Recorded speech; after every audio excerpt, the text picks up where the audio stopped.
Viewers, आज हम लोग इस वीडियो में वैसे क्वेश्चन को लेकर चले आए ना जो आपके एग्जाम के इस बार का कहा जाए ना कि हिंदी के जो 10 नंबर का आप लोगों को पूछा जाता है ना निबंध लिखने के लिए।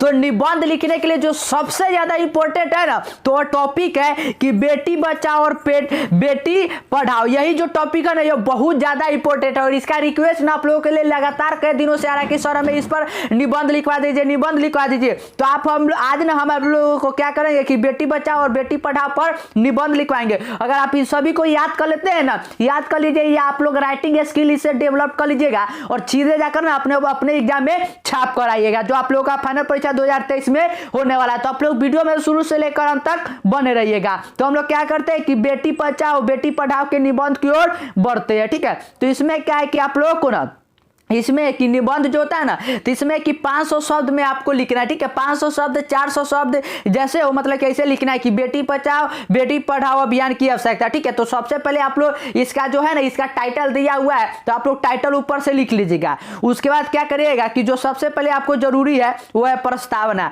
तो प्रस्तावना ऐसे लिखकर और एक लाइन नीचे छोड़कर तब लिखिएगा क्या कि भारतीय हिंदू धर्म शास्त्र के अनुसार स्त्रियों को देवी एवं सृष्टि निर्माता कहा गया है, वहीं पर अनेक कुप्रथा एवं संस्कारों की जंजीरों में उनके पैरों को बांधा गया है, उनके पैरों को बांधा गया है। ठीक है, उसके बाद पढ़ते हैं बेटी होने पर पिता की आज्ञा का पालन करना, पत्नी बनने पर पति के इशारों पर चलना, मां बनने पर बच्चों का पालन पोषण करना तथा मर्यादा को कायम रखते हुए घर की चार दीवारी में कैद रहना ही क्या है आगे लिखा हुआ कि उनका कर्तव्य माना जाता था। आज भी भारत के कई हिस्सों में स्त्रियों को ऐसी कठोर प्रथा का पालन करना पड़ रहा है। उन्हें आज भी शिक्षा, संपत्ति एवं सामाजिक सहभागिता से वंचित रखा गया है। अब प्रत्यक्ष रूप से कहे तो यह धार्मिक संस्कृति का ही नहीं प्रभाव है।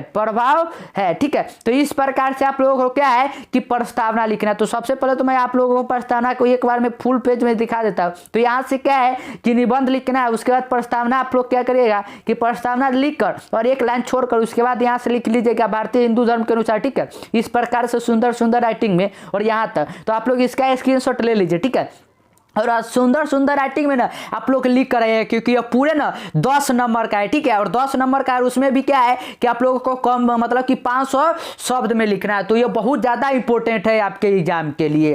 तो अगला जो है तो अगले में क्या है कि जो बेटी बचाओ बेटी पढ़ाओ है तो इसका अभियान का आवश्यकता। तो यहाँ से लिखिएगा कि बेटी बचाओ बेटी पढ़ाओ अभियान की आवश्यकता देकर और एक लाइन छोड़कर फिर से लिखिएगा क्या कि सन 1991 2001 एवं 2011 की जनगणना के अनुसार महिलाओं की जनसंख्या पुरुषों के अनुपात में निरंतर गिरावट देखी गई। लगातार महिलाओं की घटती जनसंख्या का मुख्य कारण निरक्षरता के साथ साथ आज भी हमारे क्या है दिया हुआ कि आज भी हमारे समाज में व्यापक दहेज प्रथा भी है। आज भी समान लोगों की मानसिकता होती है कि बेटी तो पराया धन है, इसे पढ़ने से क्या फायदा, शादी करने पर बहुत सारा दहेज भी देना पड़ेगा। फलस्वरूप लोग बेटियों को पैदा होने से ही पहले ही मार देते हैं। ठीक है, तो यह है क्या है कि मतलब इसको सबसे पहले उसके आवश्यकता लिखने से पहले आपको इतना इंट्रोडक्शन लिखना होगा। तो आप लोग क्या करिएगा कि इसका स्क्रीनशॉट ले लीजिए। ठीक है, आप लोग इसका स्क्रीनशॉट ले लीजिए और सुंदर सुंदर राइटिंग में ना ठीक है आप लोग कितना हो उतना बार प्रैक्टिस कर और लिखेगा क्योंकि एग्जाम में ना डिट्टो आपके छपने वाला है।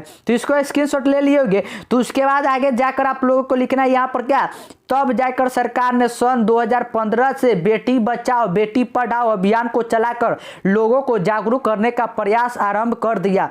लोगों को सफल महिलाओं का उदाहरण देकर यह समझाने का प्रयास किया जाने लगा कि बेटियों को भी मौका दिया जाए तो यह केवल घर ही नहीं देश भी चला पाती है, चला सकती है, यहाँ पर होना चाहिए। ठीक है, शक्ति है। ठीक है, तो इस प्रकार से आपको क्या है कि एक लाइन छोड़कर लिखना है और सुंदर सुंदर राइटिंग में लिखना है क्योंकि ये पूरे 10 नंबर का सवाल है। कितने 10 नंबर का सवाल है। तो अगले पॉइंट की ओर बढ़ते हैं।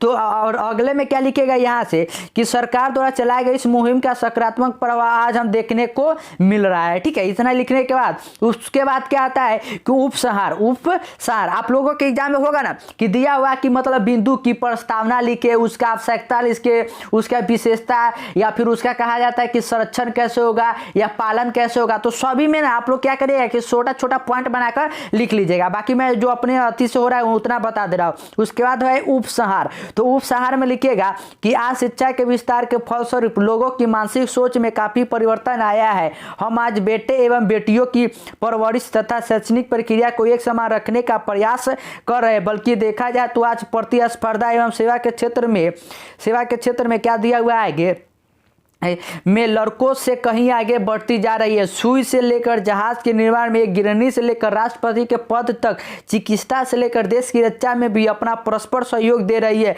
अपने माता पिता के साथ देश का नाम भी रोशन कर रही है। ठीक है, तो इस प्रकार से है ना कि आप लोगों को क्या है कि उपसंहार जो होता है ना, तो उपसंहार को आप लोगों को लिख देना। तो आप लोग क्या करिए कि इसका पहले ना आप लोग स्क्रीनशॉट ले लीजिए। ठीक है, क्योंकि स्क्रीनशॉट ले लीजिएगा और घर पर अच्छे से लिखिएगा ना तो आप लोगों को समझ में आएगा। ठीक है, तो इतना आप लोग स्क्रीनशॉट लीजिए और इतना ही अगर आप लोग लिखिएगा ना, मैं शुरू से आप लोगों को दिखला देता हूँ।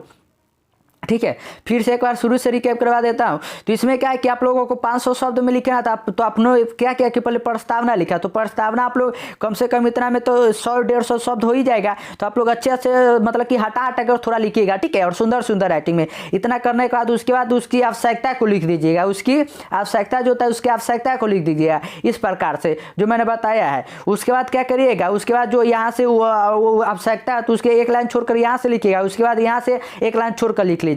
और इतना करने के बाद उसके बाद आपको बारी आता है उपसंहार का। तो उसके बाद भी क्या करिएगा कि आप सभी इन सभी का ऐसे कर मतलब अच्छे सुंदर सुंदर राइटिंग में लिख लीजिएगा। और इतना करने के बाद ना अगर आपके पास मतलब कि और हो थोड़ा ऐसी कि हाँ मतलब अच्छा लिखेंगे तो और नंबर मिलेगा, तो आप लोग क्या कर सकते हैं कि जो मैंने ये बेटी बचाओ बेटी पढ़ाओ का जो एक मतलब आती है ना निकला हुआ, तो उसको आप लोग 2-3 लाइन ना अपने एग्जाम में लिख लीजिएगा। हो सके ना तो यहाँ से लिखिएगा कि बेटी बचाओ बेटी पढ़ाओ मतलब कुछ हाईलाइटर से और बिंदु बनाकर लिखिएगा हमारा भारत देश एक कृषि प्रधान देश है और पुरुष प्रधान देश है। यहाँ दूसरे में लिखिएगा कि यह पुरुष प्रधान समाज सदियों से स्त्री और लड़कियों को जीने नहीं देना चाहता है।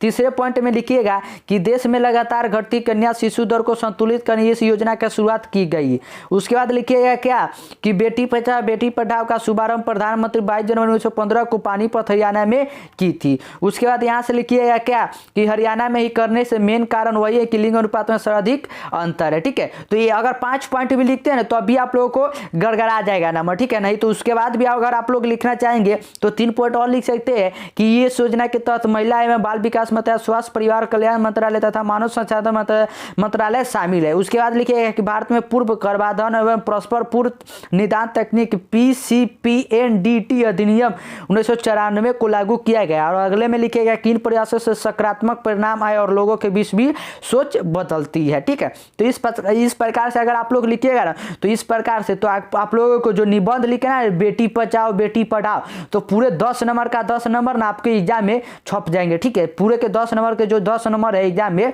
वो छप जाएंगे। ठीक है, तो अच्छी तरह से लिखिएगा और एक एक आप लोग सुंदर सुंदर राइटिंग में बार बार लिखने का प्रैक्टिस करिएगा। और चैनल पर है तो चैनल को सब्सक्राइब भी कर लीजिए और दोस्तों के साथ वीडियो को शेयर भी कर दीजिएगा।